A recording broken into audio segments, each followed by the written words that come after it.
আমার মনে হয় বিয়ে শাদী আর হইব না, বুঝছেন? এটা কি কইলা? বিয়া শাদী হইব না মানে? এই মিয়া তুমি একটা হ্যান্ডসাম পড়লা, তোমার বিয়া শাদী হইব না, এটা কোনো কথা নিলা। আচ্ছা শোনো, মাইয়া দেওয়ার দায়িত্বটা আমার তো।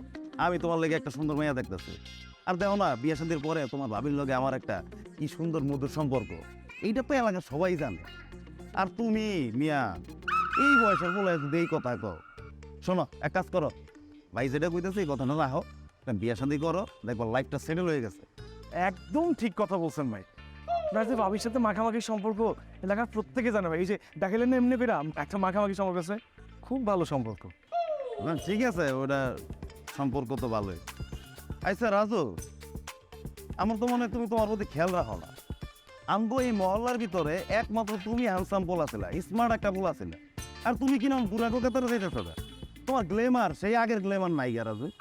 তুমি নিজের প্রতি খেয়াল রাখো, ঘরে আয়না নিজের চেহারা কোনোদিন দেখছো? না থাকলে কম আমি একটা আয়না পাঠায় দিই। কি মিয়া এখনকার ইয়াং জেনারেশন পোলাবান তোমরা, কি নিজের বুড়া বুড়া বানায় ফেলাইতেছো? এখন প্রেম করবা, বিয়া শাদী করবা, বিয়ার লেগে দৌড়াইবা, কি মিয়া তোমরা এখন কি করো না করো বুঝতেছি না। খালি ডিপ্রেশন লয়ে করো, ডিপ্রেশন লয়ে করো, এটা কোনো কথা হইলো? শোনো দেখো, আমি এই মহল্লার বড় ভাই, তোমার প্রতি আমার একটা দায়িত্ব আছে।